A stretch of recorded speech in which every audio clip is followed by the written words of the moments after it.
ចុងសប្តាហ៍ចង់ទៅដើរលេងកន្លែងដែលស្អាតជួយកាត់បន្ថយ stress ប៉ុន្តែដឹងថាទៅកន្លែងណាខ្ញុំមិនណែនាំបងប្អូនពីកន្លែងមួយដែលខ្ញុំបានទៅដើរលេងគឺជាសួនដែលមានរុក្ខជាតិគ្រប់ប្រភេទមានទាំងស្រះទឹកហើយពេលដែលយើងចូលទៅគឺយើងមានអារម្មណ៍ថា relax ហើយ fresh ខ្លាំងមែនទែនដែលកន្លែងដែលខ្ញុំទៅហ្នឹងគឺមានឈ្មោះថា Noria Garden ឬក៏សួនទន្លេកោះ Noria នៅហ្នឹងគេមានហាងលក់អាហារនិងភេសជ្ជៈដែលយើងអាចកំងអីញ៉ាំហើយអង្គុយលេងនៅហ្នឹងក៏បានដែរតែម្នាក់ទាំងអស់គ្នាអត់ចង់ចំណាយលុយច្រើនអ្នកនរគ្នាអាចជ្រកម្ហូបអាហារពីផ្ទះយកទៅញ៉ាំនៅក្នុងហ្នឹងក៏បានដែរ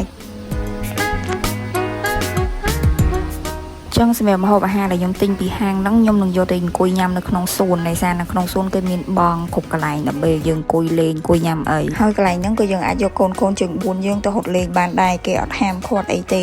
ចឹងបើសិនជាម៉ាក់ណាគាត់មានកូនជើង4គាត់អាចយកទៅហត់លេងនៅកន្លែងហ្នឹងបានដោយសារមានទីធ្លាធំទូលាយកន្លែងស្អាតហើយសម្បូរទៅដោយដើមឈើប្លែកៗបែប style ជប៉ុន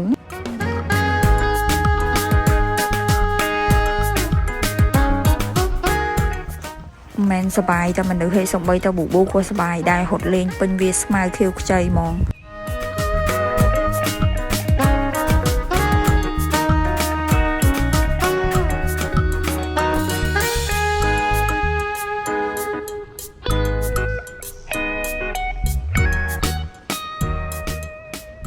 ខ្ញុំមកដល់លើកទី1គឺថាខ្ញុំដើរ explore ពេញហ្នឹងហ្មងបន្ទាប់ពីដើរលេងនៅកណ្ដាលសួនអស់ចិត្តហើយខ្ញុំនាំប៊ូប៊ូមកដើរលេងនៅដល់ចុងសួនហ្មងកន្លែងហ្នឹងគឺមកដល់គឺមានគេធ្វើលបងខណ្ឌហ្មងមិនន័យថាអត់មានដើរទៅមុខតទៀតកើតទេហើយនៅខាងហ្នឹងគឺអត់សូវមានអ្នកមកលេងទេដោយសារវាស្ងាត់ហើយវានៅចុងគេប៉ុន្តែខ្ញុំចង់ដើរមើលឲ្យអស់ថាមានអីគេខ្លះបន្ទាប់ពីបងខ្ញុំនៅចាំយកមកហូបបានហើយបានពួកយើងមកថតរូបលេងនៅកណ្ដាលសួនម្ដងនៅហ្នឹងគេមានស្រះទឹកធំស្អាតហើយមិនមែនមានតែមួយហ្នឹងទេហើយពេលល្ងាចហ្នឹងគេកំពុងតែបាញ់ទឹកស្រោចផ្កាគ្រប់កន្លែងទាំងអស់នៅនេះគឺស័ក្តិសមមែនទែនសម្រាប់អ្នកដែលគាត់ចូលចិត្តដើរលេងបែប chill ចូលចិត្ត connect ជាមួយនឹងធម្មជាតិមានភាពស្ងប់ស្ងាត់អត់ញ៉ៃញ៉ៃគឺមកហ្នឹងគឺដឹងតែត្រូវចិត្តហ្មង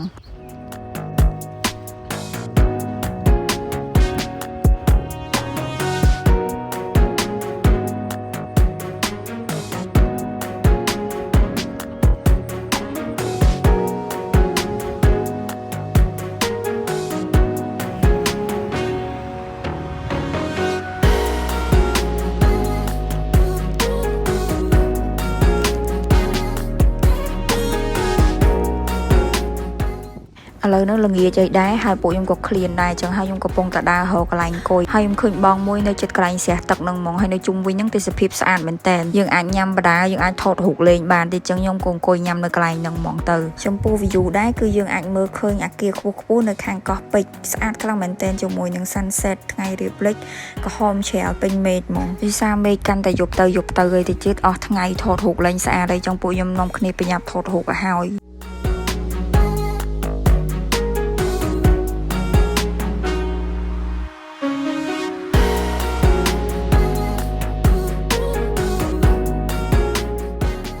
បន្ទាប់ពីថតរូបចប់អស់កម្លាំងរលេងឥឡូវយើងមកញ៉ាំបាយម្ដងខ្ញុំមកតែ2អ្នកបងស្រីខ្ញុំទេ3អ្នកប៊ូប៊ូចឹងខ្ញុំកំងឆាឡុកឡាក់មួយប្រហិតចៀនជាមួយនឹងបាយមួយប្រអប់គេមានមនុយច្រើនមុខទៀតប៉ុន្តែខ្ញុំចង់ញ៉ាំ2មុខហ្នឹងមុខកូនត្រេននេះក៏ឃ្លានដែរព្រោះអីហត់លេងមួយថ្ងៃឯងអស់កម្លាំងដែរ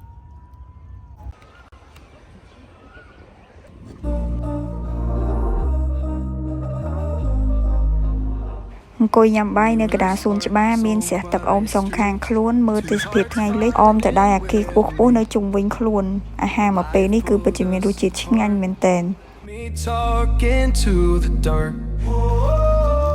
If I called you tonight would it feel the same Or have we both moved on to different names